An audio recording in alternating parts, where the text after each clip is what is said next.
আসসালামু আলাইকুম, আমি ডক্টর আদনান। ওয়ালাইকুম সালাম স্যার, আপনাকে কে না চিনে স্যার? আপনাকে দেখে তো বেশ সুস্থ মনে হচ্ছে। কি সমস্যা আপনার? আল্লাহর রহমতে আপনার চিকিৎসা আমি সম্পূর্ণ সুস্থ স্যার।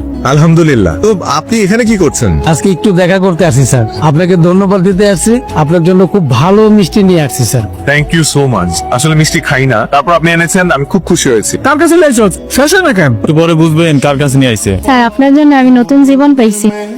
স্যার আপনি পা ধরে সালাম করতে চাই। না না প্লিজ, এগুলো করবেন না প্লিজ। দেখুন, আমি একজন ডক্টর, একজন সেবক। আপনাদের সেবা করা আমার কর্তব্য। ডাক্তার সাহেব, আমি এখন তাহলে কি ওষুধ খাবো? আপনাকে আপাতত কোনো ওষুধ খেতে হবে না। আপনার যেটা করতে হবে সেটা হচ্ছে মানে আপনার জীবনযাপন চেঞ্জ করতে হবে।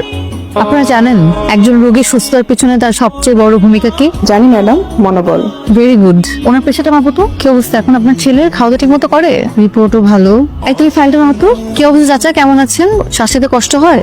ঠিক আছে চাচা, আপনি ঘুমান তাহলে। শরীর ভালো আগের চেয়ে? ওনার যে সমস্যা ছিল, উনি যাই খেত ওনার বুক জ্বালা পোড়া করতো, অ্যাসিডিটি ফর্ম করতো আর বমি হয়ে বের হয়ে যেত।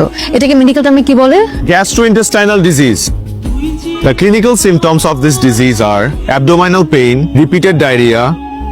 আমার কথা তাহলে তোমার মনেও পড়ে? তোমার কি মনে হয় মনে পড়ে না? মনে পড়ে না। পেশেন্ট দেখতে আসছিলে নিশ্চয়ই, হুট করে আমার সাথে দেখা হয়ে গেল। তার মানে তুমি কি বলতে চাও, প্রফেশনাল লাইফের বাইরে আমার পার্সোনাল লাইফ বলে কিচ্ছু নেই? তোমার সাথে পরিচয় হওয়ার পর থেকে তো তাই দেখে আসছি। ম্যাডাম, তাহলে আমাদের প্রেম হলো কিভাবে বলেন তো? ভুলে গেছেন?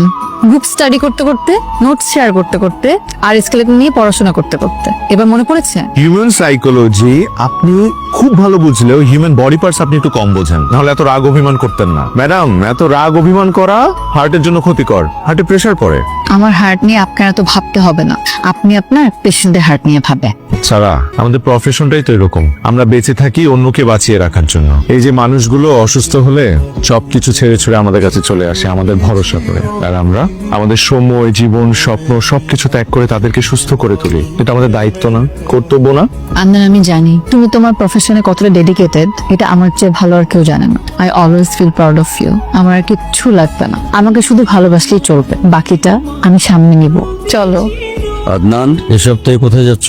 শিবপুর নামে এক থানায় যাচ্ছি। ওখানকার চিকিৎসা ব্যবস্থা নাকি খুবই খারাপ। ভালো ডাক্তার যায় না, হসপিটাল একটা আছে, ওটা না থাকার মতোই। মানুষজন নাকি খুব কষ্টে আছে। তোমার নিজের গ্রামের মানুষ তো আরো বেশি কষ্টে আছে। চিকিৎসার জন্য ওদেরকে শহরে যেতে হয়। অবহেলায় রোগ পুষে রেখে দিনকে দিন মারা যাচ্ছে। আর যেহেতু আমি ওই গ্রামের ছেলে, তারা আমাকে ফোন করে প্রায় বলে যে আমার ছেলে এত ভালো ডাক্তার, অথচ তাদের জন্য কিছু করছে না। বাবা, আমি তো মানুষ একটা, কত দিকে যাব?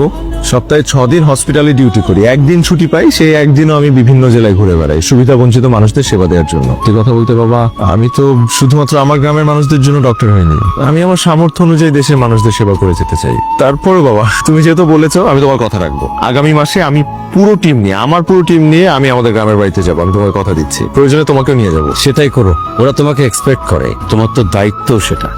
বুঝতে পেরেছি বাবা। সারাকে তুই কেন এইভাবে ঝুলিয়ে রেখেছিস? মেয়েটার কি দোষ?